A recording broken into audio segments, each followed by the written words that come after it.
అలాగే ప్రకటన గ్రంథంలో కూడా ఎక్కువైన ఎన్నో విషయాలు చెప్పాలి కనుక అన్ని విషయాలు అర్థం చేసుకోవడానికి తక్కువ మాటల్లో వివరించడానికి అలంకార రూపకంగా ప్రకటన గ్రంథాన్ని రాయటాన్ని మనం చూడవచ్చు. అంటే ప్రకటన గ్రంథంలో కనబడే జంతువులు నిజంగా జంతువులు కాదు. ప్రకటన గ్రంథంలో కనబడే కన్నులు నిజమైన కన్నులు కాదు. ప్రకటన గ్రంథంలో కనబడే దీపాలు నిజమైన దీపాలు కాదు. ప్రకటన గ్రంథంలో కనబడే సంఖ్యలు కూడా నిజమైన సంఖ్యలు కాదు.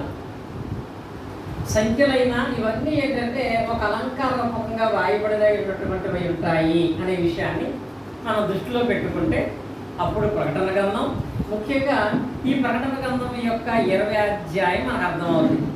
ఇప్పుడు డైరెక్ట్గా మనం ప్రకటన గ్రంథం 20వ అధ్యాయంలోకి వెళ్ళిపోయినట్లయితే ఈ ప్రకటన గ్రంథము 20వ అధ్యాయము 1 నుండి 6 వచనాలలో ప్రధానంగా 3 విషయాలు మనం చూస్తాం.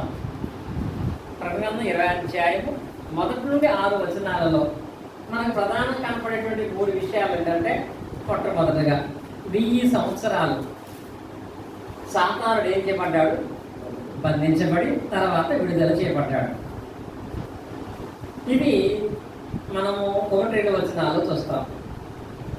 ఆ తరువాత 1000 సంవత్సరాలు, రెండవది 1000 సంవత్సరాలు పరిశుద్ధులకు అధికారం ఇవ్వబడుతుంది. మూడవది 1000 సంవత్సరాలు క్రీస్తు రాజ్య పరిపాలన చేస్తాడు. ఈ 6 వచనాల్లో ఈ 3 విషయాలు మనం చూస్తాం. 1000 సంవత్సరాలు అప్పుడు సాతానుడు బంధించబడతాడు. 1000 సంవత్సరాలు పరిశుద్ధులు పరిపాలన చేస్తారు. 1000 సంవత్సరాలు యేసుక్రీస్తు వారు రాజ్య పరిపాలన కొనసాగిస్తాడనేటువంటి 3 విషయాలు ఆ 6 వచనాల్లో మనకు కనపడతాయి. కానీ ఈ 3 విషయాల్లో మనం గ్రహించవలసింది ఏంటంటే, 1000 సంవత్సరాలు సాతానుడు బంధింపబడటం, 1000 సంవత్సరాలు పరిశుద్ధులు పరిపాలన చేయటం, 1000 సంవత్సరాలు క్రీస్తు రాజ్య పరిపాలన చేయటం అనేది గతమా, వర్తమానమా, భవిష్యత్తు అనేది మనకు అర్థం అవ్వాలి. ప్రకటన గ్రంథం అంటేనే వర్తమాన భవిష్యత్ కాలాల గురించి తెలియపరిచేటువంటి గ్రంథం కనుక ఇప్పుడు ఇక్కడ ఉన్నటువంటి 3 విషయాలు గతంలో జరిగిపోయినాయా, ఇప్పుడు జరుగుతున్నాయా, భవిష్యత్తులో జరుగుతాయా అనేది మనకు అర్థం అవ్వాలి. ఇది అర్థం కాకే చాలామంది విశ్వాసులు, అంతకంటే భయంకరంగా బోధకులు కూడా వాక్యాన్ని అపార్థం చేసుకునే పరిస్థితుల్లోనికి వెళ్ళిపోతున్నారు. అది అర్థం చేసుకోవాలి అంటే దానికి సమాధానాన్ని పరిశుద్ధ గ్రంథంలోనే మనం వెతకాలి. సమాధానం అనేటువంటి ప్రశ్న పరిశుద్ధ గ్రంథంలో ఏదీ లేదు. ప్రతి ప్రశ్నకి తిరిగి సమాధానం కూడా ఎవరై ఇస్తారు? బైబిలే ఇస్తుంది. బైబిల్లో సమాధానం ఉంటేనే అది సత్యం. అలాంటి సత్యంగా మనం పరిగణించిన దాంట్లో ఇప్పుడు ఫస్ట్ దాన్ని ప్రారంభించుకుందాం. నోటి మీద ఆల్రెడీ నేను రాశాను. ఫస్ట్ దాన్ని ప్రారంభించుకుందాం. అదేంటి? 1000 సంవత్సరాలు సాతాను బంధింపబడి విడుదల చేయబడ్డాడు అనేటువంటిది అక్కడ మనము మొదటి వచన భాగాలలో చదువుకుంటాం. ప్రకటన గ్రంథంలోనే 20వ అధ్యాయం 1వ వచనం, మరియు పెద్ద సంఖ్యలను చేత పట్టుకొని అగాధం యొక్క తాళపు చెవు గల ఒక దూత పరలోకం నుండి దిగివచ్చును చూచితిని. అతడు ఆది సర్పమును అనగా అపవాదియు సాతానును ఆ ఘట సర్పమును పట్టుకొని 1000 సంవత్సరములలో వారిని బంధించి అగాధములో పడవేసెను. ఆ 1000 సంవత్సరముల గడువు వరకు ఇక జనములను మోసపరుచుకున్నట్లు అగాధము మూసి దానికి ముద్ర వేసెను. అటు పిమ్మట వాడు కొంచెము కాలము విడిచిపెట్టబడవలెను అనేటువంటి పదం ఇక్కడ రాయబడింది. అంటే సాతానుడు 1000 సంవత్సరాలు బంధింపబడతాడు. ఇప్పుడు దీంట్లో మనం ఎలా ప్రశ్నించుకోవాలనుకున్నాను? గతమా అంటే అయిపోయిందా? వర్తమానమా ప్రజలు జరుగుతుందా? భవిష్యత్తు అంటే భవిష్యత్తులో జరుగుతుందా? సాతానుడు ఎప్పుడో బంధింపబడ్డాడా? సాతానుడు ఇప్పుడు బంధిస్తాడా? సాతానుని భవిష్యత్తులో బంధిస్తాడా? భవిష్యత్తులు అంటే యేసుక్రీస్తు రాకడ వచ్చినప్పుడు సాతాను బంధింపబడతాడా అనేటువంటి ప్రశ్నలు మనం వేసుకున్నట్లయితే, ఈ సాతాను సంబంధమైనటువంటి విధానంలో యేసుక్రీస్తు వారు రెండవ రాకడలో వచ్చినప్పుడు, క్రీస్తు యొక్క రెండవ రాకడలో ఆయన వచ్చినప్పుడు సాతానుని ఏం చేస్తాడు అని బైబిల్ చెప్తుంది. క్రీస్తు రెండవ రాకడలో వచ్చినప్పుడు సాతానుడు యేసుక్రీస్తు వారు ఏం చేస్తాడు? తెస్సలోనికీయులకు రాసినటువంటి రెండవ పత్రిక, తెస్సలోనికీయులకు రాసినటువంటి రెండవ పత్రిక 2వ అధ్యాయం 7వ వచనం చూసినట్లయితే, ధర్మ విరోధి సంబంధమైన మర్మము ఇప్పటికే క్రియేట్ చేయించున్నది. ధర్మ విరోధి ఎవరెక్కడ? సాతానుడు ఆల్రెడీ ఇప్పటికే తన పని ప్రారంభించేశాడు. ఇప్పటికే అంటే ఎప్పుడో ప్రారంభించాడు. ఎక్కడ? ఏదైనా తోటలోనే వాడు వర్క్ స్టార్ట్ చేశాడు. ఏదైనా తోటలో ప్రారంభించినటువంటి వాడు క్రీస్తు కాలం వరకు, క్రీస్తు కాలం తర్వాత మన కాలం వరకు కూడా వాడు తన పనిని వాడు కొనసాగిస్తున్నాడు. ఇది వరకు అడ్డగించున్నవాడు మధ్య నుండి తీసివేయబడ వరకే అడ్డగించను. 8వ వచనం, అప్పుడు ఆ ధర్మ విరోధి బయలుపరచబడను, ప్రభువైన యేసు తన నోటి ఊపిరి చేత వారిని సంహరించి తన ఆగమన ప్రకాశము చేత నాశనము చేయును. ఆగమన ప్రకాశము చేత నాశనము చేయును. ఆగమనం అంటే ఏంటి? రావడం. అంటే యేసుక్రీస్తు రాకడలో సాతానుడు ఏం చేయబడతాడని రాయబడింది. యేసుక్రీస్తు రాకడలో సాతానుడు బంధించబడడు. యేసుక్రీస్తు రాకడ వచ్చినప్పుడు క్రీస్తు తన నోటి ఊపిరి చేత వాడు ఏం చేస్తాడు? సంహరిస్తాడు, నాశనం చేసేస్తాడు.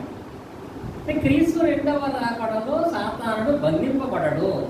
ఆయన వచ్చాడంటే వీడి పని అయిపోయినట్టే. సంహరిస్తాడు, నాశనం చేసేస్తాడు. అంటే ఇప్పుడు క్రీస్తు రాకడలో సాతానుడు బంధింపబడడు, నాశనం చేయబడతాడు అంటే మరి ప్రకటన గ్రంథం ప్రకారంగా వాడి ఇంతకుముందు ఎప్పుడో బంధింపబడి ఉండాలి. క్రీస్తు రాకడలో బంధింపబడే పని లేదు. రావటం, వాడిని సంహరించడం, నాశనం చేయటం.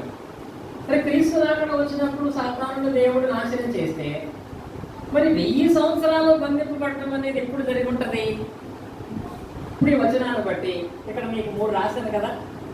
సాతాను యొక్క బంధింపబడే విధానం అనేది గతమా, వర్తమానమా, భవిష్యత్తు అంటే తెస్సలోనికీయులకు రాసిన పత్రిక ప్రకారంగా ఇప్పుడు ఏం కాదు, భవిష్యత్తులో మాత్రం వాడు మరలా 1000 సంవత్సరాలు చెరలోకి వెళ్ళటం అనేది లేదు.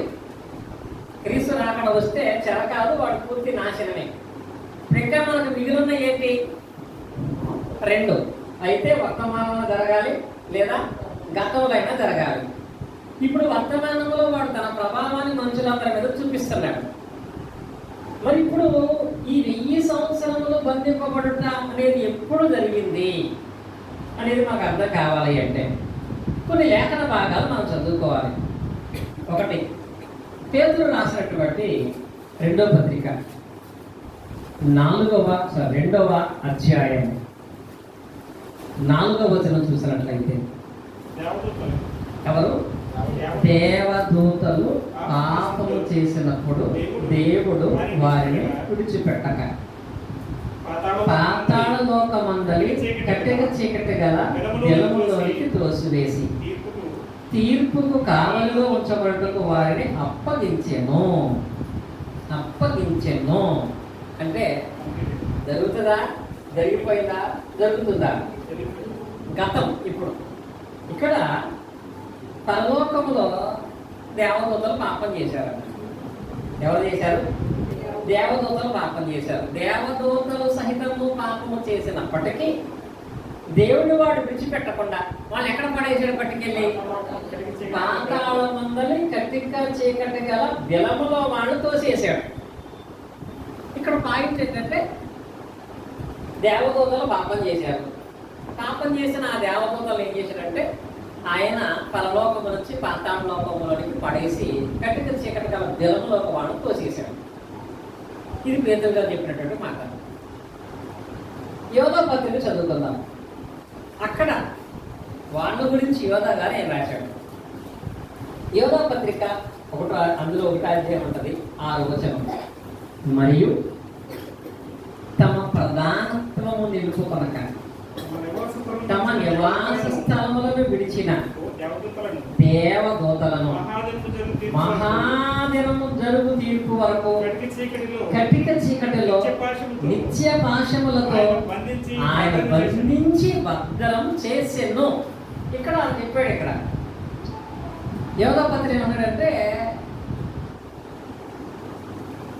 దేవదూతలు దేవుడు తమకిచ్చిన ప్రధానత్వాన్ని నిలుపుకోలేదు.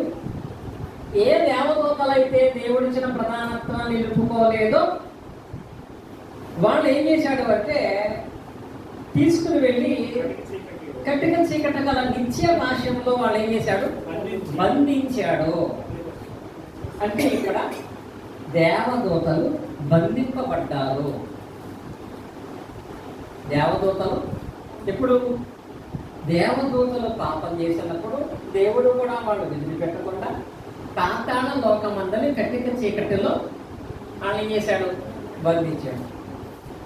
మనకు కావాల్సిన సాధారణ మనం చదువుకుంటే దేవుల గురించి, దేవదూతల గురించి. దేవదూతలు బంధింపబడ్డ సంగతి మనకెందుకంటే, ఆ దేవదూతలకి ఈ శాతానికి లింక్ ఉంది. ఆ దేవదూతలకి ఈ శాతానికి ఉన్న లింకు ఏమని అంటే, ప్రకటన గ్రంథంలో మనం చదువుకున్నట్లయితే 12వ అధ్యాయం 7వ వచనంలో మనకు కనపడుతుంది.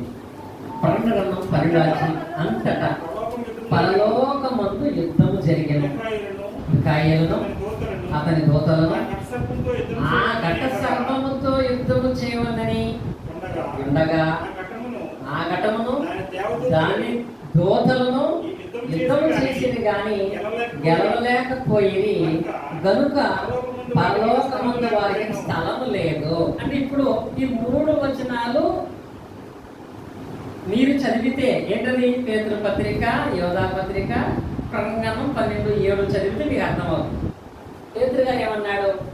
దేవదూతలు పాపం చేశారన్నాడు. యోధా గారు ఏమన్నాడు? దేవదూతలు ప్రధానత్వాన్ని నిలుపుకోకుండా పాపం చేశారన్నాడు. ఇప్పుడు యోహాను గారు ఏం చెప్తున్నాడు? ఆ దేవదూతలు ఎవరో కాదు. ఎవరు? సాతానుడును వాని దూతలను. అనగా ఇప్పుడు దీని అంతటిని బట్టి మనకు అర్థమయ్యే సారాంశం ఏంటి? పరలోకములో అనేక మంది దేవదూతలు ఉన్నారు. ఆ దేవదూతలలో ప్రధానత్వాన్ని కలిగినటువంటి దేవదూతలు కొందరు ఉన్నారు. అలాంటి ప్రధానత్వం కలిగిన దేవదూతలలో ఒకడు ఎవరంటే ఘట సర్పం. ఘట సర్పం అంటే ఎవరు? సాతానుడు. వాడి పేరు చెప్పాడు ఇక్కడ. ఘట సర్పం మరియు అపవాదనియు సాతానను పేరు గలవాడు. కనుక పరలోకములో ప్రధానత్వాన్ని ఎవరెవరికి ఇచ్చాడో ఆ ప్రధానత్వములో ఈ సాతానుగా మారక మునుపు ఈడు దేవదూతగా ఉన్నాడు. వీడు ప్రధానంలో ఒకటిగా ఉంచబడినటువంటి వాడై ఉన్నాడు. కానీ మరి ఏం చేయబడిందో కానీ వీడు తనకిచ్చిన ప్రధానత్వాన్ని కాపాడుకోలేకపోయాడు. పరలోకములో దేవుని మీదే తిరుగుబాటు చేశాడు. ఎవరు? సాతాను. పరలోకములో దేవుని మీదే తిరుగుబాటు చేశాడు. దేవుని మీద ఎప్పుడైతే పరలోకంలో తిరుగుబాటు చేశాడో, దేవదూతలు కాదు, ప్రపంచంలో ఎవరైనా దేవుని మీద తిరుగుబాటు చేసి ఆయన ఓడించగలరా?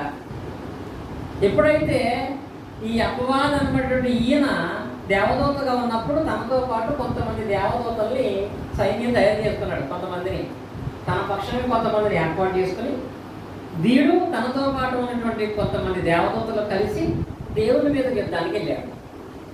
అప్పుడు దేవుడు కాదు కదా, దేవుని పక్షంగా దేవదూతలు యుద్ధం చేశారు. ఆ దేవుని పక్షంగా యుద్ధం చేసినటువంటి దేవదూతల్లో ఇక్కడ ఒక దేవదూత పేరు రాయబడింది. ఎవరి పేరు? మిఖాయేలును అతని దూతలను. మిఖాయేలును అతని దూతలను అంటే మిఖాయేలు ప్రధాని అయితే అతని కింద దూతలు ఒక గ్రూప్ కలిసి ఈ అపవాదితో వారి దూతలతో యుద్ధం చేసి దేవుడి మీద కాదు, కనీసం ఈ సాతానుడు మిఖాయేలు మీద కూడా గెలవలేకపోయాడు. ఎందుకనగా మిఖాయేలు దూతల పక్షంగా ఉన్నది ఎవరు? దేవుడు. గొలియాతు అంతటి వాడే దావీదుని ఏం చేయలేకపోయాడు. ఎందుకు ఆ కారణం అక్కడ కేవలం దేవుడు తన పక్షం కాబట్టి. ఎప్పుడైతే మిఖాయేలు అతని దూతలు ఈ సాతాను అతని దూతలపై యుద్ధం చేసినప్పుడు ఈ అపవాది మన దూతలు ఓడిపోయారో ఇంకా వాడికి ఎక్కడ స్థలం లేదు, పరలోకంలో స్థలం లేదు. పరలోకాన్ని నుంచి వాళ్ళు ఇమీడియట్లుగా ఆయన బయటికి పంపిణీ చేశాడు.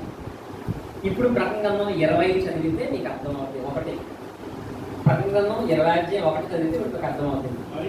మరియు పెద్ద సంఖ్యలను చేత పట్టుకుని చూడండి ఇక్కడ, మరియు పెద్ద సంఖ్యలను చేత పట్టుకుని అగాధం యొక్క తాళములు ఒక దూత పరలోకమును దిగుబడి చూచితిని.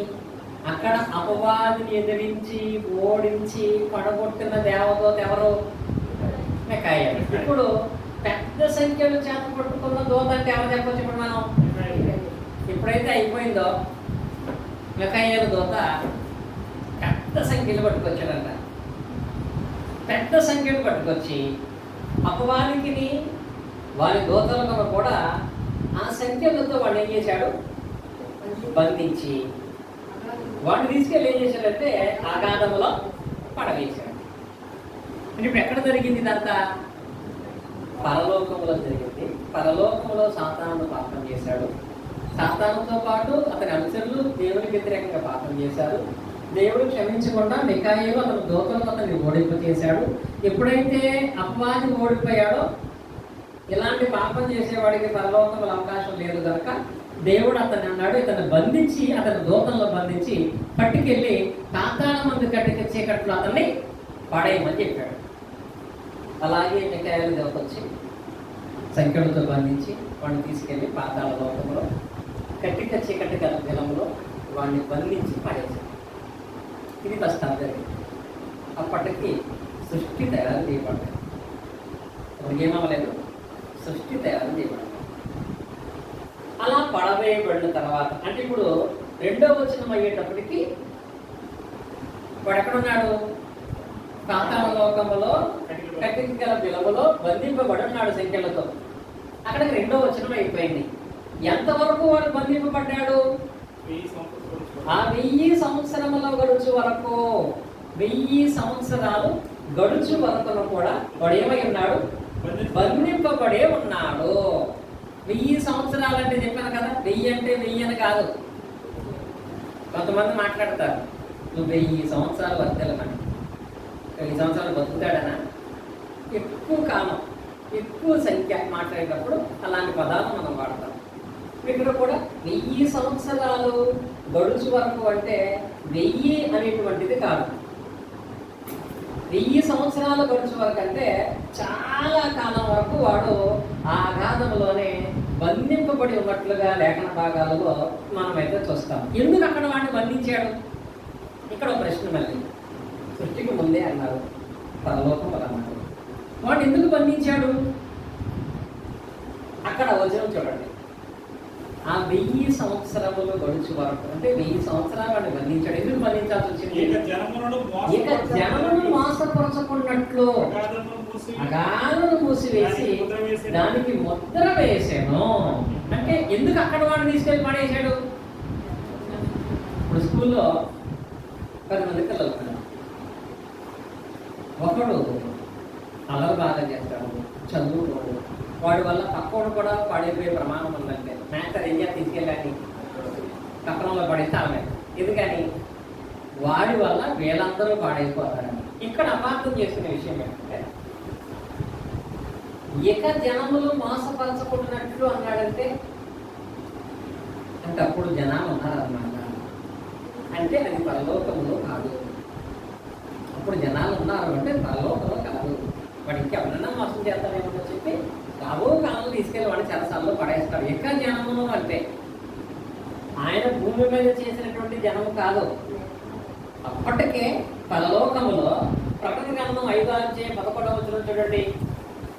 సృష్టి ప్రారంభానికి ముందే ప్రకటన గ్రంథము 5:11 చదువుకున్నట్లయితే, మరియు నేను చూడగా సింహాసనమును, జీవులను, పెద్దలను ఆవరించిన అనేక దూతల స్వరము వినబడెను.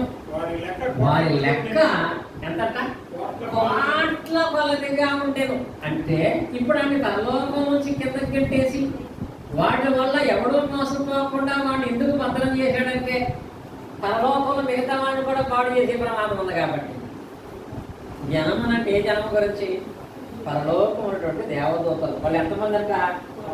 కోట్ల కొలది దేవదూతలు ఉన్నారు. ఆ కోట్ల కొలది దేవదూతలు మరలా ఇలాంటి వాడి వలన పాపము చేయకూడనట్లుగా వీడిని తీసుకెళ్ళి ఆ గాఢంలో సంఖ్యలు వేసి బంధించినటువంటి సందర్భాన్ని మనం చూస్తున్నాం. అలా బంధించాడు. అదే ప్రకటనలో యోహాను గారు చెప్తున్నాడు, సుమారుగా 1000 సంవత్సరాలు బంధించాడు. 1000 సంవత్సరాలు సాతానుడు బంధించబడ్డాడు. ఈ 1000 సంవత్సరాలు బంధింపబడిన తర్వాత మనం చదువుకుంటాం. 1000 సంవత్సరాలు బంధింపబడిన తర్వాత వాడు ఏం చేయబడ్డాడు? ప్రకటన 23. ఆ 1000 సంవత్సరాలు గడిచిన వరకు అయితే జనములు మోసపోతున్నట్లు అగాధమును మూసివేయడానికి ముద్ర వేసాను. ఎన్ని సంవత్సరాలు? 1000 సంవత్సరాలు. అటు పిమ్మట వాడు కొంచెము కాలము విడిచిపెట్టబడవలెను అని చెప్పాడు. కొంచెము కాలం వాడు ఏం చేశాడు? విడిచిపెట్టాడు. ఎప్పుడు? 1000 సంవత్సరాల తర్వాత వాడిని ఆగాధములో నుంచి, ఆ బంధములో నుంచి, ఆ కటిక చీకటి బిలములో నుంచి వాడిని రిలీజ్ చేశాడు. రిలీజ్ చేసి ఇప్పుడు రిలీజ్ చేసిన వాడిని మళ్ళీ ఎక్కడ పంపించాలి? పరలోకం. కానీ పరలోకం వెళ్ళి ఎంట్రీ అడిగి లేదు. రిలీజ్ చేసి వాడు ఎక్కడ పడేశాడు అంటే భూమి మీద పడేశాడు. వాడు పాపం చేసినప్పుడు భూమి లేదు. 1000 సంవత్సరాలు అనేటువంటి అలంకారోపకంగా వాడు బంధకంలో ఉన్నప్పుడు దేవుడు ఏం చేశాడు? ప్లాన్ చేసి సృష్టిని ప్రారంభించాడు. సృష్టిని ప్రారంభించిన తర్వాత అప్పుడు అక్కడ వాడికి అది ఓపెన్ చేశాడు. వాడిని రిలీజ్ చేశాడు. రిలీజ్ చేసి అక్కడి నుంచి వాడిని ఎక్కడ పడేశాడు?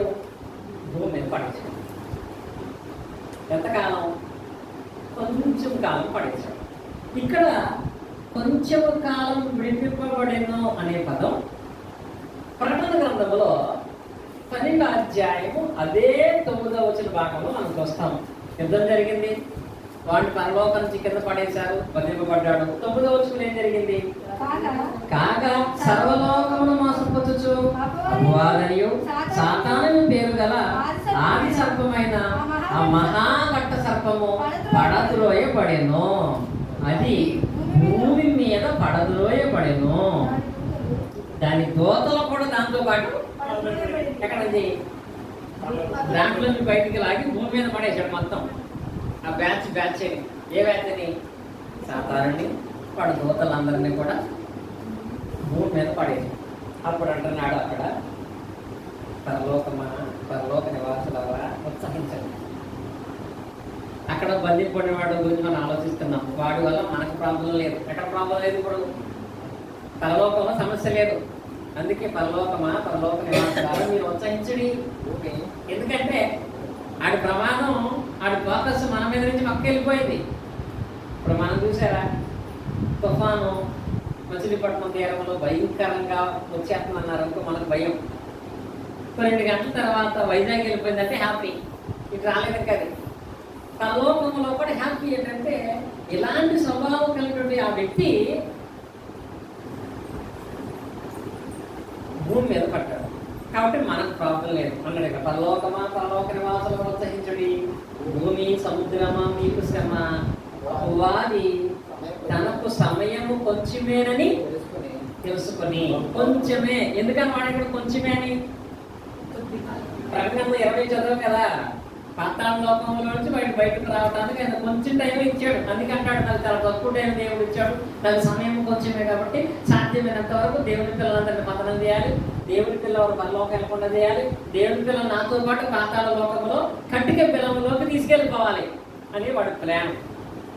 కొంచెం కాలమే సమయం ఇచ్చాడు. ఈ అపవాది భూమి మీదకి వచ్చేటప్పుడు తనకు కొంచెము కాలమే అని తెలుసుకున్నటువంటి వాడే ఎలా వచ్చాడు? క్రోధం గలవాడే వచ్చాడు. వాడు 1000 సంవత్సరాలు బంధింపబడి పడి భూమి మీద పడేటప్పటికి వాడు కరెక్ట్గా భూమి మీద పడేటప్పటికి భూమి మీద వాడికి దొరికిన ఇద్దరు ఎవరంటే ఆదాము అవ్వ. ఫస్ట్ ఫ్యామిలీ దొరికిపోయారు. కరెక్ట్గా వచ్చాడు. ఆదాము అవ్వలు చక్కగా సంతోషంగా ఏదో వాళ్ళు జీవిస్తున్నారు. వాడు వచ్చి రావడమే ఆదాము అవ్వలు ఆలోచన చేసి అవ్వ బలహీనమైన ఘట్టము కనుక తనను అక్కడ ఏం చేశాడు, మోసం చేశాడు. వాళ్ళు పాపం చేయడానికి ఇతను ప్రేరేపణ కలగజేశాడు. ఇక్కడ మీరు అనుకోవచ్చు, పరలోకములనే పాపం చేశాడంటే అలాంటి వాడిని పాతాళలోకంలో పడేసి బంధించడం కరెక్టే.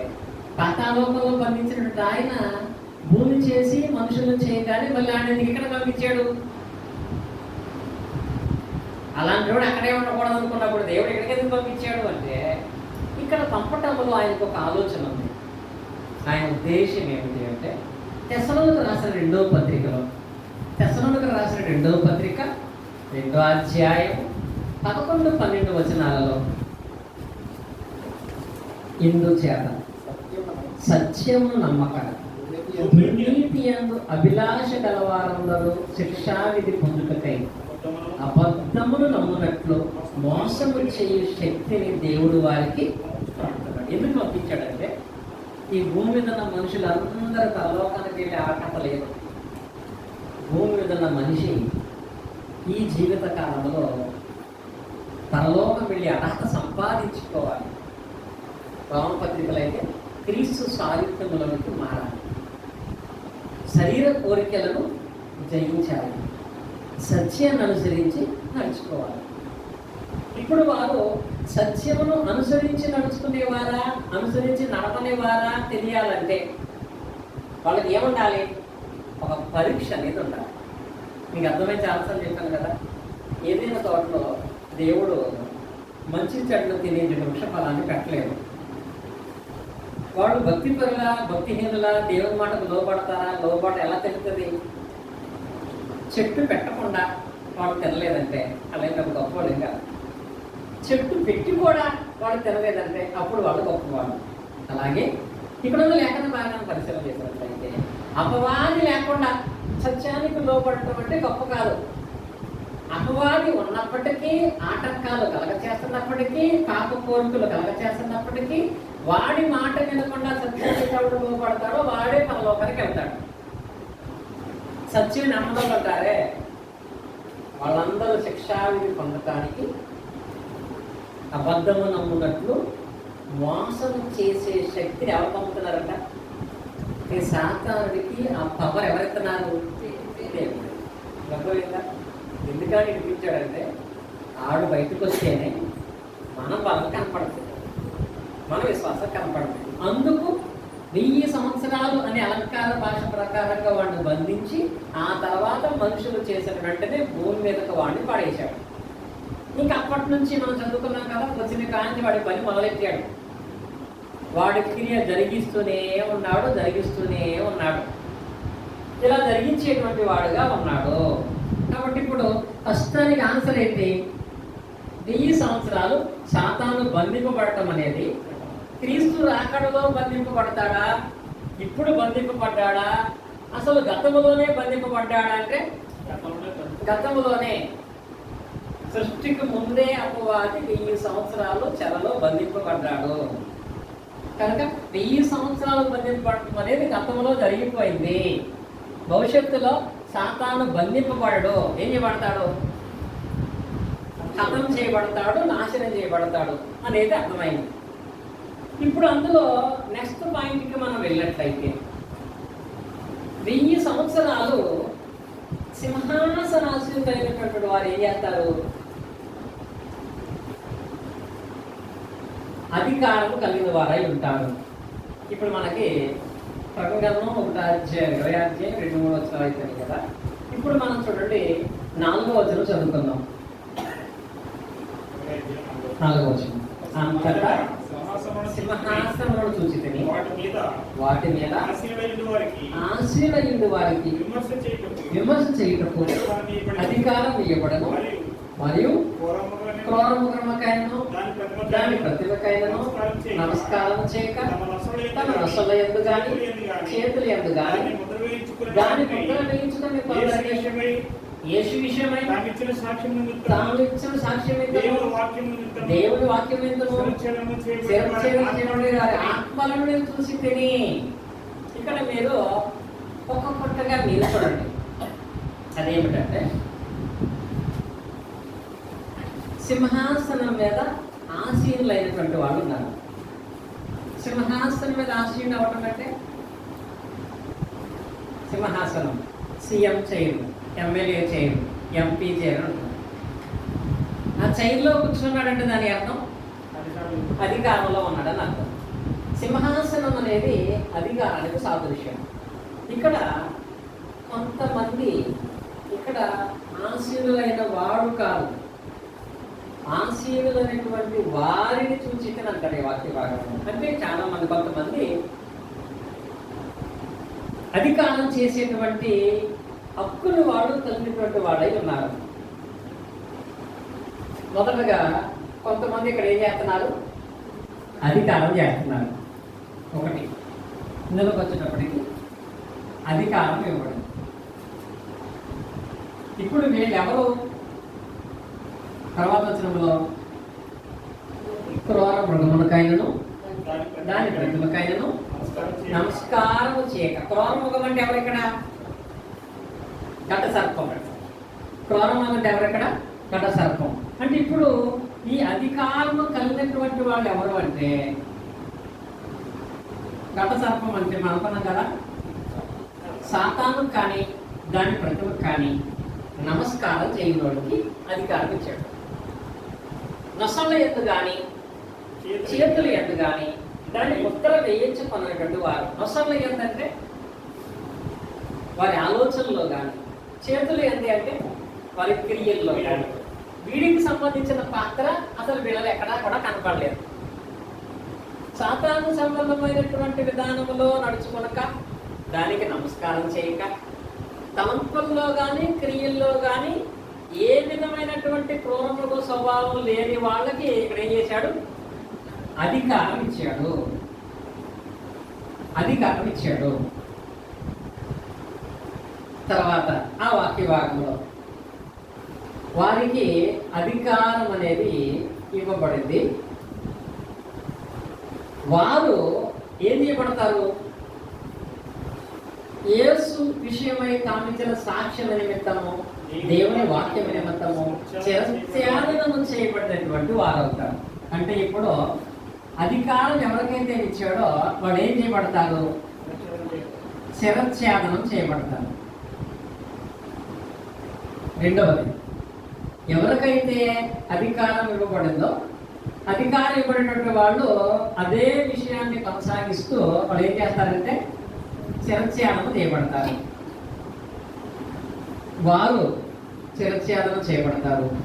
శిరఛేదనం చేయబడినటువంటి ఆత్మలను చూచి తిని అన్నాడు కదా. ఇప్పుడు మూడవది ఏంటి? వారు బ్రతికిన వారై అనే పదం. వారు బ్రతికిన వారై 1000 సంవత్సరాలు క్రీస్తుతో కూడా రాజ్యము చేసేది అనేటువంటి పదం ఈ వాక్య భాగంలో రాయబడింది. ఇప్పుడు బ్రతికిన వారే క్రీస్తుతో కూడా రాజ్యం చేసేది. ఈ బ్రతికిన వారికి అక్కడ పెట్టేటువంటి పేరేంటి? ఆ 1000 సంవత్సరములు గడుచు వరకు కడమ బ్రతుకులు బ్రతుకలేదు, ఇదే మొదటి పునరుద్ధానము. అంటే బ్రతికిన వారు పొందిన దాన్ని ఏమని వాడాడు అక్కడ? పునరుద్ధానం అని వాడాడు. మీరు చూడండి, అధికారం ఎవరికి ఇవ్వబడింది? సాతాను సంబంధమైనటువంటి ఏ విధమైన ప్రలోభాలకు లోనవ్వకుండా పరిశుద్ధులు ఉన్నటువంటి వారికి అధికారం ఇవ్వబడింది. ఈ అధికారం ఇవ్వబడినటువంటి వాళ్ళు ఎవరు? ఫస్ట్ బ్రతికిన వారు. ఏమైనా వారు? బ్రతికిన వారు. బ్రతకటం అంటే ఏంటి? పునరుద్ధానం పొందినవారు. ఇప్పుడు ఇక్కడ అధికారం బ్రతికిన వారికి పునరుద్ధానం పొందినటువంటి వారికి ఇవ్వబడింది. ఎవరైతే పునరుద్ధానం పొందారో అంటే ఎవరైతే బ్రతికారో వాళ్ళకి అధికారం ఇవ్వబడింది. ఈ అధికారం ఇవ్వబడిన వాళ్ళు ఏం చేయబడ్డారు? చిరచారణ చేయబడ్డారు. ఇప్పుడు ఇక్కడ బ్రతికిన వారే అంటే భౌతికంగా చచ్చిపోయి వాళ్ళు బ్రతికారా? ఇక్కడ వాళ్ళకు చెప్పిన మొదటి పునరుద్ధానం అనే దాంట్లో ఈ మొదటి పునరుద్ధానం అంటే ఏంటి? ఈ మొదటి పునరుద్ధానం పొందిన వాళ్ళు బ్రతికింపబడ్డారు. బ్రతికింపబడినటువంటి వాళ్ళకి అధికారం ఇవ్వబడింది. ఈ అధికారం కలిగినటువంటి వాళ్ళు చిరచారణ చేయబడ్డారు అనే మాట రాయబడింది కదా. ఇప్పుడు మొదటి పునరుద్ధానం అంటే ఏంటి? మొదటి పునరుద్ధానము అనగా రోమిలకు రాసిన పత్రిక చదువుకున్న ఒకసారి. రోమిలకు రాసిన పత్రిక 6వ అధ్యాయము 3 నుండి నేను చదువుతాను చూడండి. క్రీస్తు యేసులోనికి బాప్తిసం పొందిన మనమందరం ఆయన మరణములోనికి బాప్తిసం పొందిద్దామని మీరు ఎరుగగా, కాబట్టి తండ్రి మహిమ వలన క్రీస్తు మృతుల్లో ఎలాగూ లేపబడినో అలాగే మనమును నూతన జీవం పొందిన వారమే నడుచుకున్నట్లు మనము బాప్తిసం వలన మరణములో పాలు పొందుటకై ఆయనతో కూడా పాతి పెట్టబడితిమి. మరియు ఆయన మరణం యొక్క సాదృశ్యమందు ఆయనతో ఐక్యము గలవారమైన ఆయన పునరుద్ధానం యొక్క సాదృశ్యమందు ఆయనతో ఏమవుతాం మనం? అంటే ఇప్పుడు పునరుద్ధానం అంటే ఏంటి? పునరుద్ధానం అంటే ఏంటి చదువుకున్నాం కదా. ఎవరైతే క్రీస్తులో జన్మిస్తున్నారో వాళ్ళందరూ దేంట్లో పాలు పొందుతున్నారు? క్రీస్తు పునరుద్ధానంలో పాలు పొందుతారు. ఇది మొదటి పునరుద్ధానం. క్రీస్తు పునరుద్ధానంలో పాలు పొందితే వారు బాప్తిసాన్ని పొందినటువంటి వారై ఉంటారు. ఇక్కడ బాప్తిసము ద్వారా వాళ్ళు బ్రతికింపబడుతున్నారు. దీనికి ఇంకో వచనం పెట్టుకోవచ్చు మనం. ఎఫెసీ పత్రిక 2వ అధ్యాయం 1వ వచనం. ఎఫెసీ పత్రిక 2వ అధ్యాయం 1వ వచనం. బ్రతికింపబడ్డ ఎలా బ్రతికింపడ్డారు? మీ అపరాధముల చేతను మీ పాపముల చేతను మీరు చచ్చిన వారై ఉండగా ఆయన మిమ్మల్ని క్రీస్తుతో కూడా. అంటే ఇక్కడ బ్రతికిన వారై అంటే చచ్చి బ్రతికిన వాళ్ళు కాదు. ఎలా బ్రతికిన వాళ్ళు? పాపముల విషయమై చనిపోయి బాప్తిసము ద్వారా బ్రతికింపబడినటువంటి వాళ్ళు. దాన్నే పునరుద్ధానము, దాన్నే మొదటి పునరుద్ధానం అని ఇక్కడ వాడబడింది. క్రీస్తు యొక్క పునరుద్ధానముల వాళ్ళు కూడా ఏమవుతున్నారు? పాలి భాగస్థులైనటువంటి వారై ఉన్నారు. ఇప్పుడు మీకు అర్థమైందా? ఇప్పుడు ఇక్కడ బ్రతికింపబడిన వాళ్ళంటే ఎవరు? బాప్తిసం పొందినటువంటి వారు. బాప్తిసం పొందిన వాళ్ళు. పునరుద్ధానం అంటే బాప్తిసం పొందడం. ఈ బాప్తిసం పొందిన వాళ్ళు బ్రతికింపడ్డారు. ఎవరైతే బ్రతికింపడ్డారో వాళ్ళకి ఏమివ్వబడింది? అధికారం ఇవ్వబడింది అని ఇక్కడ ప్రకటన గ్రంథంలో మనం చూస్తున్నాం.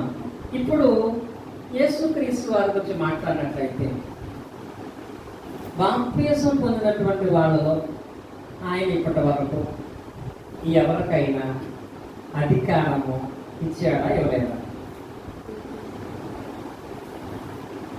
ఆయన ఏం చెప్పాడంటే, మీరు పాపముల విషయమై చనిపోయిన వారై ఉన్నారు, బాప్తిసం ద్వారా బ్రతుకుతున్నారు. మొదటి పునరుద్ధానంలో మీరు పాలిభాగస్తులు అవుతున్నారు.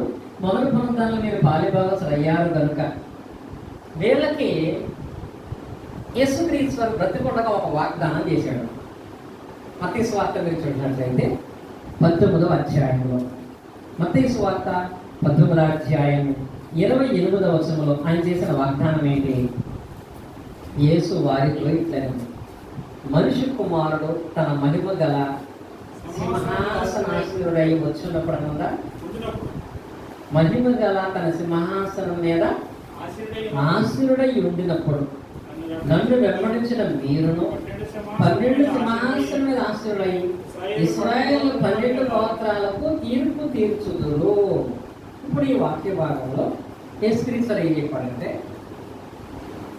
నేను ఎప్పుడైతే సింహాసనం మీద ఆసీనుడిని అవుతానో, నేను ఎప్పుడైతే సింహాసనం మీద ఆసీనుడిని అవుతానో, నన్ను వెంబడించిన మీ 12 మందికి కూడా ఏమిస్తాను?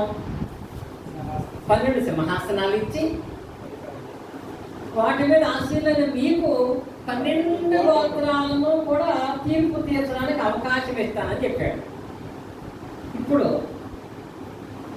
బ్రతికింపబడిన వారు అంటే యేసుక్రీస్తు రాకడలో బ్రతికిన వాళ్ళకి, యేసుక్రీస్తు రాకడలో బ్రతికిన క్రీస్తుని వెంబడించిన 12 మంది అపోస్తులకి, అపోస్తులకి యేసుక్రీస్తు వారు రెండవ రాకడలో అధికారం ఇస్తాడా? ఇప్పుడే ఆయన అధికారం ఇచ్చేసాడా? అంటే అప్పుడే అధికారం ఇచ్చాడా? ఇక్కడ ఈ వాక్య భాగం వాళ్ళకి ఏం చెప్పాడు? నేను ఎప్పుడు సింహాసనం మీద కూర్చుంటానో అప్పుడు నేను మీకు అధికారం ఇస్తాను. మనవాళ్ళు చెప్తారు కదా, నేను ప్రమాణం చేయగానే ఫస్ట్ సంతకం ఇదే అంటారు కదా. ఆ ఫస్ట్ సంతకం పెట్టలేదంటే దాని అర్థం ఇంకా ప్రమాణ స్వీకారం అవ్వలేదంటే. సరే, ఈ రాజకీయ దాని అంతా మనకు తెలియదు అనుకోండి. స్వయంగా యేసుక్రీస్తు వారే చెప్పారు, నేను ఒక్కసారి సింహాసనం మీద కూర్చుంటే నాతో పాటు 12 మందిగా ఉన్న మీకు కూడా ఏమి చేస్తాను? అధికారం ఇస్తాను. 12 గోత్రాలకి మీరే తీర్పు తీరుస్తారని చెప్పాడు. ఇప్పుడు ఇంతకీ యేసుక్రీస్తు వారికి ఇంకా సింహాసనం వచ్చిందా రాలేదా? యేసుక్రీస్తు కుర్చీ ఉందా లేదా? నేను సింహాసనం మీద కూర్చుంటే నన్ను వెంబడించిన 12 మందికి సింహాసనాలు ఇస్తాను. సింహాసనం అంటే ఏంటని చెప్పాను? అధికారం ఇస్తాను. మీరు 12 గోత్రాలకు తీర్పు తీర్చొచ్చని చెప్పాడు. చాలా మంది అనుకుంటారు యేసుక్రీస్తు రాకడ వచ్చినప్పుడు అప్పుడు ఆయన 12 మందికి 12 సింహాసనాలు వేసి ఇశ్రాయేలు 12 గోత్రాలను సకల లోకంలో అందరిలో కూడా పోగు చేసి వాళ్ళకి తీర్పు తీర్చుకుని చెప్తాడు అనుకుంటారు. వాళ్ళ తీర్పు విధానమే వేరు. నెక్స్ట్ టైం తీర్పు ఎలా తీరుతారో నేర్చుకుంటాం మనం. ఇక్కడ జరుగుతుంది ఏమిటి అంటే, ఆయన సింహాసనం ఎక్కాడంటే ఈ 12 మందికి కూడా ఏమొచ్చినట్టు? అధికారం వచ్చినట్టే. ఇప్పుడు యేసుక్రీస్తు సింహాసనాసన ఉన్నాడా లేదా? మార్క్స్ వార్త 16 అధ్యాయం అంటే, మార్క్స్ వార్త 16 అధ్యాయం అంటే, మార్క్స్ వార్త 16 అధ్యాయం వచ్చేటప్పటికి క్రీస్తు బాలుడిగా ఉన్నాడా, యవనస్తుడిగా ఉన్నాడా, సువార్త చేస్తున్నాడా, శిలువ మీద ఉన్నాడా, పరలోకానికి వెళ్ళిపోయాడా? మార్క్స్ వార్త 16 అధ్యాయం అంటే, మార్క్స్ వార్త 15 అధ్యాయంలో యేసుక్రీస్తు చనిపోయారు. 16 అధ్యాయం అంటే ఆయన చనిపోయి సమాధి చేయబడి 3వ దినాన తిరిగి లేచి పరలోకానికి వెళ్ళి వాళ్ళకు ఒక ఆజ్ఞ ఇచ్చాడు. ఏమని?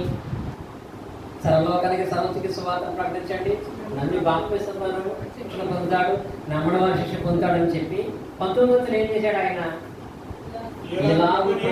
యేసు వారితో ఎలాగా సర్వలోకం సువార్త ప్రకటించండి, నన్ను బాప్తిసం పొంది రక్షణ పొందుతాడని చెప్పి అపోస్తలులతో ఆయన మాట్లాడుతూ యేసు వారితో మాట్లాడిన తర్వాత పరలోకంలో చేర్చుకునబడి దేవుని కుడిపార్శ్వమున నిలబడి ఉన్నాడు అంత. అక్కడ ఏమన్నా? అక్కడ ఆల్రెడీ ఆయన చైర్లో కూర్చున్నాడు.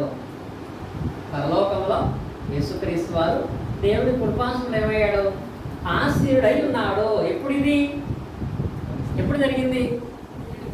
2000 సంవత్సరాల క్రితం జరిగింది. ఇది 2000 సంవత్సరాల క్రితం క్రీస్తు మనకు చనిపోయి సమాధి చేయబడి 3వ దినాన తిరిగి లేచి అపోస్తలులకు కనపడి అపోస్తలులకు ఆజ్ఞాపించి ఆయన పరలోకానికి వెళ్ళి తండ్రి కుడిపార్శ్వన 2000 సంవత్సరాల క్రితమే ఆయన కుడిపార్శ్వన కూర్చున్నాడు. ఎప్పుడైతే ఆయన కూర్చున్నాడో ఇప్పుడు అపోస్తలులకు ఏమివ్వబడది? అధికారం ఇవ్వబడదు. దానికోసం చెప్పాడు అక్కడ. ఏమని అంటే, నేను ముందు చెప్పినట్లుగా పైనుంచి మీరు పరిశుద్ధాత్మ శక్తిని పొంది, అదే అధికారం. మీరు పైనుంచి పరిశుద్ధాత్మ శక్తిని పొందేంత వరకు ఎక్కడ ఉందన్నాడు? యెరూషలేములో ఉన్నాడు. అందుకే వాళ్ళందరూ ఏం చేశారంటే పరిశుద్ధాత్మ శక్తి దేవుడిచ్చి అధికారం పొందుకునేంత వరకు కూడా, యేసుక్రీస్తు చెప్పినటువంటి ఆ కవర్ వచ్చే వరకు కూడా వాళ్ళందరూ ఏం చేశారు అంటే, చూడండి ఆ వాక్య భాగంలో మనం జ్ఞాపకం చేసుకున్నట్లయితే క్రీస్తు వారు చెప్పినట్లుగానే అపోస్తలుల కార్యగ్రంథంలో మనం చూడగలం. అపోస్తలుల కార్యగ్రంథానికంటే ముందుగా లూకాసు వార్త చదువుకుంటే ఇంకా స్పష్టంగా దాన్ని మనం చదువుకుంటాం. ఆయన వారిని ఆస్వాదించి వారి విషయంలో చూడండి 48వ వచనం. లూకాసు వార్త 24:48. ఈ సంగతులకు మీరే సాక్ష్యం. ఇదిగో నా తండ్రి వాగ్దానం చేసినట్టు నీ మీదకి పంపుతున్నాను. నేను పైన శక్తి పొందే వరకు పట్టణములోనే నిలిచి ఉండండి. శక్తి అంటే ఏంటి? ఇక్కడ పవర్. యేసుక్రీస్తు అన్నారు నేను మీకు పవర్ ఇచ్చేదాకా, శక్తి పొందేదాకా ఎక్కడ ఉండమన్నాడు? పట్టణంలోనే ఉండండి. ఏ పట్టణంలో? యెరూషలేము పట్టణంలోనే ఉండమన్నాడు. అలా యేసుక్రీస్తు చెప్పినట్లుగానే వాళ్ళు కూడా ఏం చేశారు అంటే చూడండి, ఆయన ఆరోహణం అయిపోయిన తర్వాత అపోస్తలుల కార్యం 1వ అధ్యాయం 12వ వచనం. అపోస్తలుల కార్యాలు 1వ అధ్యాయం 12వ వచనం. అప్పుడు వారు ఒలీవ అనబడిన కొండ నుండి యెరూషలేము తిరిగి వెళ్ళి, ఆ కొండ యెరూషలేమునకు విశ్రాంతి నడవక సమీపం ఉన్నందున వారు పట్టణంలో ప్రవేశించి తాము బస చేయించుండిరి. ఎక్కడ ఉన్నారు? ఇక్కడ యెరూషలేము పట్టణంలో మేడ గదిలో వాళ్ళు ఏం చేస్తున్నారు? బస చేస్తున్నారు. అప్పుడు వాళ్ళకి ఎప్పుడు వచ్చింది శక్తి?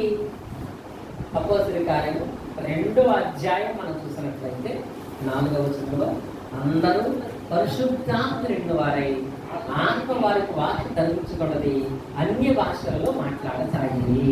ఇక్కడ ఎప్పుడైతే పరిశుద్ధాత్మ అనే శక్తి వాళ్ళ మీదకి వచ్చిందో, యూదులైనటువంటి అపోస్తలులు పరిశుద్ధాత్మ శక్తి చేత వాడు దేవుని వాక్యాన్ని పట్టుకొచ్చడం మొదలుపెట్టారు.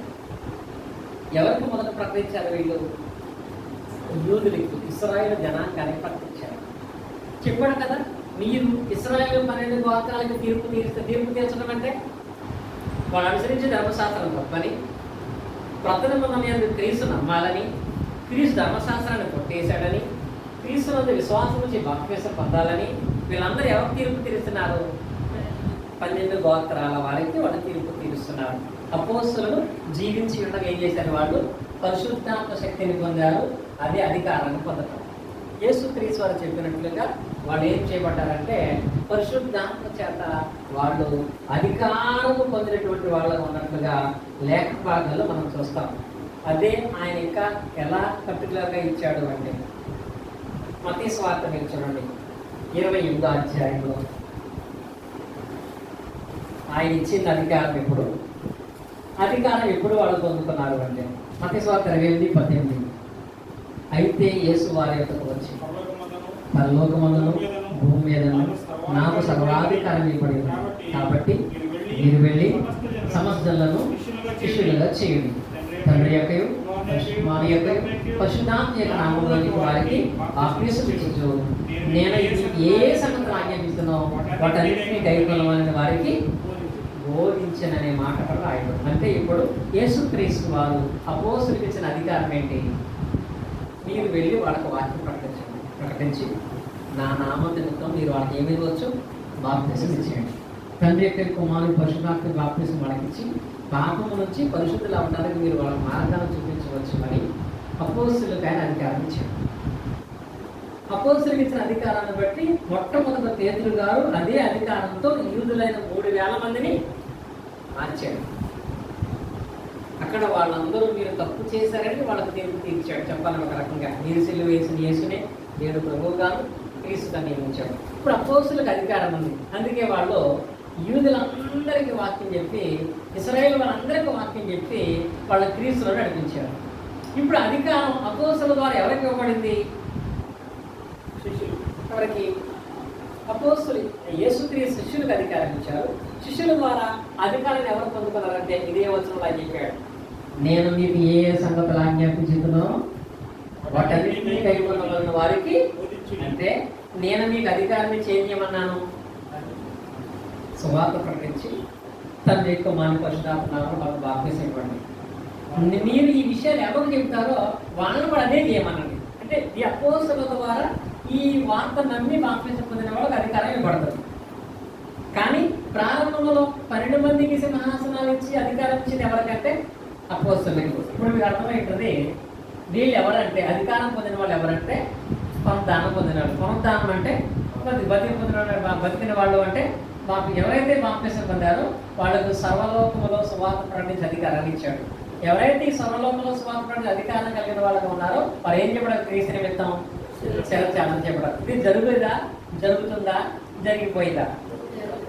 ఇది కూడా ఏమైపోయింది? వాక్యం కడప వచ్చేటప్పటికి 1000 సంవత్సరాలు పరిశుద్ధులకు అధికారం ఇవ్వబడడం అంటే 1000 అనేది ఖచ్చితమైన సంఖ్య కాదు. ఎందుకంటే చెప్పాలంటే ఇప్పటికి 2000 సంవత్సరాలు అయింది. ఇది కూడా క్రీస్తు వారి కాలం తర్వాత అపోస్తలులకు అధికారం ఇవ్వబడింది జరిగిపోయింది. వారి ద్వారా తక్కిన శిష్యులకు అధికారం ఇవ్వబడింది జరుగుతూ ఉంది. ఇది భవిష్యత్తులో జరిగేదైతే కాదు. కనుక 1000 సంవత్సరాలు 12 మంది సింహాసనాసనుడై 12 గోత్రాలకు తీర్పు తీరుస్తాడు అనేటువంటిది భవిష్యత్తులో క్రీస్తు రాకడలో జరిగేటువంటిది కాదు. ఆల్రెడీ అపోస్తలుగా అధికారం ఇవ్వబడింది. వారు యూదులైనటువంటి వారికి ఇశ్రాయేలు వాక్యం చెప్పి వారు క్రీస్తును నడిపించిన విధానాన్ని అక్కడ మనం చూస్తున్నాం. ఇది 2. ఈ 2 కూడా ఒకటేమో పూర్తిగా గతం, రెండవది గతం వర్తమానం. ఇప్పుడు 3వ వచ్చినప్పటికీ 1000 సంవత్సరాల క్రీస్తు పరిపాలనా విధానం గురించి మనం చూస్తాం. ఇప్పుడు 3వది 1000 సంవత్సరాలు క్రీస్తు రాజ్య పరిపాలన అనేది. దీనికి అది సేమ్ ప్రశ్న. మళ్ళీ ఏంటి, ఇది గతమా, వర్తమానమా, భవిష్యత్తుగా? 1000 సంవత్సరాలు యేసుక్రీస్తు పరిపాలన చేసేసాడా, ప్రజెంట్ చేస్తున్నాడా, లేక భవిష్యత్తులో చేస్తాడా అనేటువంటి కూడా ఒక ప్రశ్న. అది కూడా ఇందులోనే ఉంది. దీని గురించిన వచనం మనకి ప్రకటన గ్రంథంలో మనం చదువుకున్నటువంటి లేఖన భాగాన్ని మనం చదువుకున్నట్లయితే, ఆ వాక్య భాగం ముందు మనం పరిశీలన చేసినట్లయితే 4వ వచనం ఇంకా చదువుతుంది. అంతటా సింహాసనం చూసి తిని, ఎన్ని సింహాసనాలు అయ్యి 12. వాటి మీద ఆశలైనటువంటి వారికి విమర్శ చేయడానికి అధికారం ఇవ్వడం. ఆశలైన వారు ఎవరు? అపోస్తలులు. వీళ్ళు ఏం చేయలేదు, క్రూరమ కానీ ప్రతిగా నమస్కారం చేయలేదు. వాళ్ళ ఆలోచనలో సాతాన ఆలోచన లేవు, వాళ్ళ క్రియల్లో సాతాన ఆలోచన లేవు. క్రీస్తు కొరకు పైన వాళ్ళు ఏమయ్యారు? శిరఛేదనం చేయబడినటువంటి వారై ఉన్నారు. కింద వారు బ్రతికింపబడిన వారై ఏం చేశారంట? 1000 సంవత్సరంలో క్రీస్తుతో కూడా రాజ్య పరిపాలన చేసిరి అనే మాట రాయబడుతుంది. రాజ్య పరిపాలన చేసిరి. ఇక్కడ మనకు అర్థమవలసిన విషయం ఏంటంటే, రాజ్యము అంటే ఏంటి? ఇప్పుడు రాజ్యము క్రీస్తు వారు వచ్చి స్థాపించాలా? రాజ్యము స్థాపించబడిందా? ఆల్రెడీ రాజ్యము స్థాపించబడింది. రాజ్యమే సంఘం, సంఘమే రాజ్యం అని అన్నారు. ఇప్పుడు కొంతమంది ఏంటి, యేసుక్రీస్తు మళ్ళా భూమి మీదకి వచ్చి 1000 ఏళ్ళు రాజ్య పరిపాలన చేస్తాడు అంటారు. ఇది యోహాను గారే రాశాడంట. 1000 ఏళ్ళు క్రీస్తు రాజ్య పరిపాలన చేస్తాడని చెప్పిన అదే యోహాను. ఆయన మాటల్లోనే వెళ్దాం ఒకసారి. ప్రకటన 1వ అధ్యాయం 6వ వచనంలో ఏమన్నాడు చూడండి. మనలను ప్రేమించుచు తన రక్తం వలన మన పాపము నుండి మనల్ని విడిపించిన వారికి మహిమయు ప్రభావములు యుగములు కలుగును గాక. ఆమేన్. చూడండి, ఇక్కడ ఆయన మనలను మన తండ్రి దేవునికి ఒక రాజ్యముగాను యాజకులుగాను చేస్తాడు అన్నదా? చేస్తాడు కాదు. యేసుక్రీస్తు వచ్చిన తర్వాత 1000 ఏళ్ళు రాజ్యం పరిపాలన చేయడానికి రాజ్యాన్ని స్థాపించి 1000 ఏళ్ళు పరిపాలన చేస్తాడు అలా యోహాను గారు అంటున్నాడు. మనల్ని దేవుడు ఏం చేశాడంటే యాజకులుగాను దేవుడికి ఒక రాజ్యముగాను చేసేసాడు. ఆల్రెడీ దేవుడు మనల్ని ఒక రాజ్యంగా చేసుకున్నాడు. మనలను రాజ్యముగాను యాజకులుగాను చేసాను, చేయబడ్డారు అన్నాడు. అంటే రాజ్యం అప్పుడు చేయబడింది. యోహాను గారు అంటున్నాడు, దేవుని రాజ్యంలో నేను ఉన్నాను, మీరున్నారు, మనం అందరం ఉన్నాం అని పరిశుద్ధంగా మాట్లాడుతున్నాడు. అదే పోనీ ఇంకా స్పష్టంగా చెప్పాలంటే 9వ వచనం చదవండి. నీ సహోదరుడును యేసును బట్టి కలుగు శ్రమలోను రాజ్యములోను సహనములోను పాలివాడనైనా. ఈ వాక్యం ఆపుకున్నారు. యేసును బట్టి కలుగు శ్రమలోను రాజ్యములోను పాలివాడనైనా అంటే అర్థం పాలివాడనైనా. యోహాను నేను పాలివాడని అవుతానా అయ్యానా? ఆల్రెడీ నేను రాజ్యంలో పాలివాడగా ఉన్నాను. పరిశుద్ధులు ఎవరైతే అయ్యారో వాళ్ళందరూ రాజ్యంలో ఉన్నారు. ఈ ప్రకటనలో రాసే నేనే ఆ రాజ్యంలో పాలివాడిని. ఈ ప్రకటనలో రాసేటప్పుడు ఎవరైతే దేవునికి యాజకులుగా పరిచారం ఉన్నారో వారు ఆ రాజ్యంలో పాలివారు. యోహానే స్వయంగా నేను ఆ రాజ్యంలో ఉన్నాను అంటున్నాడు. యేసుక్రీస్తు వారు గురించిన విషయాల్లో ప్రకటన గ్రంథం యోహాను గారు రాసేటప్పటికీ ఈయన రాజ్యంలో ఉన్నాడు అంటే యేసుక్రీస్తు వారు 1000 ఏళ్ళ పరిపాలనకి ఆయన ఈ లోకానికి వచ్చాడా? యోహాను గారు ఇది రాసేటప్పటికి ఆయన ఏమో పరలోకంలో ఉన్నాడు. యోహాను గారు ఏమంటున్నాడు? నేను ఆ రాజ్యంలో ఏమై ఉన్నాను? పాలివాడనై ఉన్నాను అనేటువంటి పదం అక్కడ ఆయన పడుతున్నాడు. ఆల్రెడీ రాజ్యంలో ఉన్నాడు. ఆయన ఏమన్నాడా అంటే నిజమే యోహానుగా ఉన్నాడు. అప్పుడు పరిశుద్ధమైనటువంటి వాళ్ళు ఉన్నారు. మరి ఇప్పుడు మనం ఎక్కడున్నాం? పౌలు గారు అంటారు చూడండి, కొలస్సీ రాసిన పత్రిక 1:13 ఆయన మనలను అంధకార సంబంధమైన అధికారములను విడుదల చేసి తాను ప్రేమించిన తన కుమారుడి యొక్క రాజ్య నివాసులుగా చేసాను. అంటే ఇప్పుడు పౌలు గారు అంటున్నాడు ఏమని? మనల్ని అందరిని ఏం చేశాడు? రాజ్య నివాసులుగా చేశాడు. యోహాను అంటాడు నేను రాజ్యంలో ఉన్నాను. అప్పుడున్న సంగతులు మీరు రాజ్యంలో ఉన్నారు. పౌలు గారు అంటున్నాడు ఎవరైతే పాపం నుంచి విడుదల పొందుకుని బాప్తిసం పొందారో వాళ్ళందరూ ఎక్కడున్నారు? రాజ్య నివాసులుగా చేసాను. అంటే ఎక్కడున్నాం ఇప్పుడు? ఆల్రెడీ రాజ్యంలో మనం ఉన్నాం. రాజ్యం ఉంది, ఆ రాజ్యంలో మనం ఉన్నాం అనేటువంటి పదాన్ని అక్కడ మనం చూస్తున్నాం. మరి ఆల్రెడీ ఇప్పుడు రాజ్యం ఉంటే యేసుక్రీస్తు వారు వచ్చిన తర్వాత చేసేటువంటి పని ఏంటి? ఆల్రెడీ రాజ్యం ఉంది. యోహాను గారే ఒక రాజ్యంలో నేను ఉన్నానంటాడు. కొలస్సీ పత్రికలో మనమందరం బాప్తిసం పొందితే మనం ఆ రాజ్యంలో ఉన్నాను అంటాం. మరి మనమందరం ఆ రాజ్యంలో ఉంటే యేసుక్రీస్తు రెండవ రాకడలో వచ్చి చేసే పని ఏంటి? రాజ్యాన్ని స్థాపిస్తాడా? లేక రాజ్య సంబంధమైన విధానంలో ఆయన ఏం చేస్తాడు భవిష్యత్తులో? వర్తమానంలో ఆ రాజ్యం ఉంది. వర్తమానంలో ఆ రాజ్యంలో మనం ఉన్నాం. వర్తమానంలో రాజ్యం ఉన్నాక రాజ్య పరిపాలన జరుగుతుంది. మరి భవిష్యత్తులో ఆయన ఈ రాజ్య విషయంలో చేసేది ఏంటి? చాలా మందికి అర్థం కాక ప్రకటన చదువుకుని ఆయన మరలా వచ్చినప్పుడు ఆయన వారితో కూడా 1000 సంవత్సరాలు పరిపాలన చేస్తాడు అని అంటారు. క్రీస్తు రాకడలో జరిగేది ఏంటి? కొరింథీ రాసిన మొదటి పత్రిక 15వ అధ్యాయం 23-24 వచనాలు. ప్రతి వాడు తన వరుసల్లో బ్రతికిపడను. ప్రథమ ఫలము క్రీస్తు. తరువాత క్రీస్తు వచ్చినప్పుడు ఆయన వారు బ్రతికింపబడదు. అటు తర్వాత ఆయన సమస్తమైన ఆధిపత్యము, సమస్తమైన అధికారమును, బలమును కొట్టివేసి తండ్రి అయిన దేవునికి ఏం చేస్తాడు? ఒక్క మాట్లాడండి. యేసుక్రీస్తు వచ్చి తండ్రి అయిన దేవునికి ఒక రాజ్యాన్ని స్థాపిస్తాడా? అప్పగిస్తాడా? రెండోసారి వచ్చినప్పుడు రాజ్యాన్ని స్థాపించడు. రెండోసారి వచ్చినప్పుడు రాజ్య పరిపాలన జరిగించాడు. ఆల్రెడీ ఆయన వచ్చినప్పుడే రాజ్యాన్ని స్థాపించాడు కాబట్టి పరిపాలన జరుగుతుంది. ఆ రాజ్యంలో అపోస్తలులు పౌలు గారు ఉన్నారు, యోహాను గారు ఉన్నారు, పరిశుద్ధులు ఉన్నారు. ఇప్పుడు బాప్తిసం పొందిన మనం అందరం ఉన్నాము. రెండో రాకుండా ఆయన వచ్చి చేసేది ఏంటంటే ఆయన స్థాపించిన రాజ్యాన్ని పట్టుకెళ్ళి తండ్రి దేవుడికి అప్పగించడానికి వస్తాడంతే. ఆయన వచ్చి తాను పరిశుద్ధపరిచినటువంటి స్థాపించిన సంఘాన్ని తీసుకుని వెళ్ళి తండ్రి దేవునికి అక్కడ రాజ్యాన్ని అప్పగిస్తాడు. అంటే ఇప్పుడు ఇక్కడ ఏం జరుగుతుంది? క్రీస్తు రాజ్య పరిపాలన జరుగుతుందా? జరగాల? ఆల్రెడీ ఇక్కడ చదువుకున్న సింహాసనం ఉన్నారు. అపోస్తలుల ద్వారా, ఆ తర్వాత శిష్యుల ద్వారా ఆయన ఏం చేస్తున్నాడు? సంఘ పరిపాలన జరిగిస్తున్నాడు. అంటే ఇప్పుడు 1000 ఏళ్ళు అంటే 1000 ఏళ్ళు కాదన్నాను కదా, అనేక సంవత్సరాలు. అంటే చెప్పాలంటే ఇప్పుడు రాజ్య పరిపాలన ఎన్ని సంవత్సరాలు జరుగుతుంది? సుమారు 2020 సంవత్సరాల నుంచి.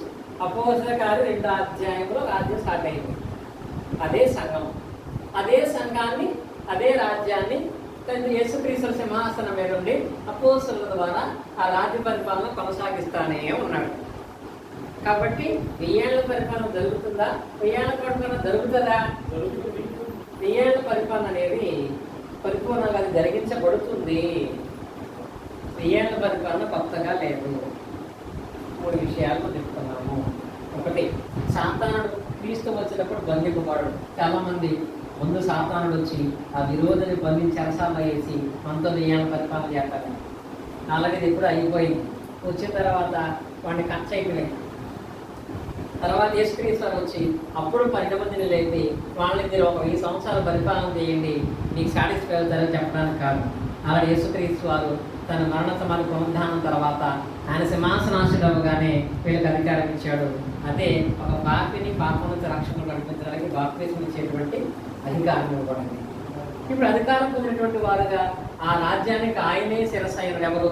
క్రీస్తు. ఆయనే శిరస్సు అయిన ఇప్పుడు ఆయన రాజ్య పరిపాలన చేసేటువంటి వాడై ఉంటాడు కనుక యేసుక్రీస్తు వారు మరలా రెండవసారి భూమి మీదకి వచ్చినప్పుడు ఏం చేయడు? 1000 ఏళ్ల పరిపాలన అనేటువంటిది లేదు, పరిపాలన జరుగుతుంది. ఇప్పుడు మరి క్రీస్తు రాకడ విషయాల గురించి లేఖనాలు ఏంటి అనేవి 3 లేఖనాలు చదువు ముగిస్తాను. క్రీస్తు రాకడ వచ్చినప్పుడు ఈ 1000 ఏళ్ల పరిపాలన గురించి యేసుక్రీస్తు వారిని అపోస్తలులను ఎక్కడ ప్రస్తావించారు? ఒక యోహాను గారు తప్ప ఆయన కూడా అలంకార రూపంలో రాశాడు. దాన్ని యేసుక్రీస్తు ఏమన్నా చూడండి, యోహాను సువార్త 14:3లో, యోహాను సువార్త 14:3, నేను వెళ్ళి నీకు స్థలము సిద్ధపరిచిన ఎడల నేనున్న స్థలములో మీరు ఉండలాగున మరలా వచ్చి నా యొక్క ఉండటకు మిమ్మల్ని 1000 సంవత్సరాల పరిపాలన తీసుకెళ్తానని రాసింది. అక్కడ తీసుకెళ్తారు ఏమన్నారు? నేను మరలా వచ్చి మిమ్మల్ని తీసుకెళ్ళిపోతాను అంతే తప్ప నేను మరలా వచ్చినప్పుడు 1000 ఏళ్ళు మీతో సరదాగా భూమి మీద పరిపాలన చేసి తర్వాత తీసుకెళ్తాను యేసుక్రీస్తు చెప్పలేదు. నేను మరలా వస్తాను, మిమ్మల్ని తీసుకెళ్ళిపోతాను. తర్వాత అపోస్తలుడైన పౌలు గారు చెప్పిన మాట మీరు చూడండి. ప్రస్తుతం రాసిన మొదటి పత్రిక 4వ అధ్యాయం 16వ వచనం. ఆర్భాటముతోను ప్రధాన శబ్దముతోను దేవుని బోరతోను పరలోకం నుండి ప్రభు దిగి వచ్చను. క్రీస్తు నుండి మృతులైన వారు మొదట లేస్తారు. ఆ మీదట సజీవులు విషయంలో మనం వారితో కూడా ప్రభువుని ఎదుర్కొంటే ఎక్కడికి వెళ్ళిపోతాం? ఆకాశానికి వెళ్ళిపోతాం. ఎక్కడికి వెళ్ళిపోతాం అంటే యేసుక్రీస్తు రెండవ రాకడలో ఆయన భూమి మీదకి రాడచ్చు. ఆయనే భూమి మీదకి రానప్పుడు భూమి మీద 1000 ఏళ్ళ పరిపాలన ఎలా చేస్తాడు? పౌలుగా చెప్తున్నాడు, క్రీస్తు రాకడ ప్రారంభమైనప్పుడు చనిపోయిన వాళ్ళ ముందు లేస్తారు. ఆ మీద బతుకున్న పరిశుద్ధుల మీద మార్పు పొందుతాం. మనం అందరం కలిసి క్రీస్తుని ఎదుర్కొంటే ఎక్కడికి వెళ్ళిపోతాం? మేఘాల మీద మధ్యాకాశానికి, ఆకాశంలోకి వెళ్ళిపోతాం. అక్కడికి మనము కొనుక్కోబడతాం. పౌలు గారు చెప్పాడు, యేసుక్రీస్తు రెండవ రాకడ అసలు భూమి మీదకి రాడు. క్రీస్తు చెప్పాడు, నేను వస్తే వెంటనే తీసుకెళ్ళిపోతాను. పేతురు గారు ఏం చెప్పాడు చూడండి. చివరిగా పేతురు గారు ఏం చెప్పాడు? పేతురు రాసిన రెండవ పత్రిక 3వ అధ్యాయం 10వ వచనం. అయితే ప్రభువు దినం దొంగ వచ్చినట్టు వచ్చాను. ఆ దినమున 1000 సంవత్సరాలు గడిచిన తర్వాత ఉంది అక్కడ. అదే రోజు ఆ దినమున ఆకాశం మహాగణించిపోవును, పంచభూతములు మెక్కటమని వేటంతో. ఆ దినం అంటే ఏ దినం? ఏ రోజు క్రీస్తు రాకడ వస్తుందో అదే రోజు పంచభూతాలు పెట్టిన వేటతో లైన్ అయిపోతాయి. అదే రోజు పక్కన పెట్టి 1000 సంవత్సరాలు గ్యాప్ పెడుతున్నారు మన వాళ్ళు. క్రీస్తు వస్తే వచ్చిన వెంటనే పంచభూతాలు పెట్టిన వేటతో లైన్ అయిపోతాయి. క్రీస్తు చెప్పాడు, నేను వస్తే వెంటనే తీసుకెళ్ళిపోతాను. పౌలు గారు చెప్పాడు, ఆయన వస్తే మనం ఆయన దగ్గరికి ఎదుర్కొంటా వెళ్ళిపోతాం అని రాయబడింది. కనుక క్రీస్తు మరలా భూమి మీదకు వచ్చి 1000 పరిపాలన చేయడు. కాబట్టి క్రీస్తు పరిపాలనలో మనం ఉన్నాం. క్రీస్తు వచ్చినప్పుడు ఎదుర్కొంటానికి వెళ్ళినటువంటి వేళ్లలో పరిశుద్ధులను తీసుకుని తండ్రి దేవుడికి తీసుకెళ్ళి అప్పగించేస్తాడు. ఆయన రాకడలో భూమి మీద 1000 ఏళ్ల పరిపాలనగా అసలు భూమి ఉండదు. ఏముండదు?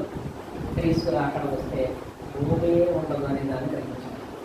ఇది ప్రజ్ఞము 26 అన్నటువంటి 1000 సంవత్సరాల కాలాన్ని వచ్చినటువంటి దాంట్లో 1000 ఏళ్ళు సాతాను ఇప్పుడు బంధించబడ్డాడు.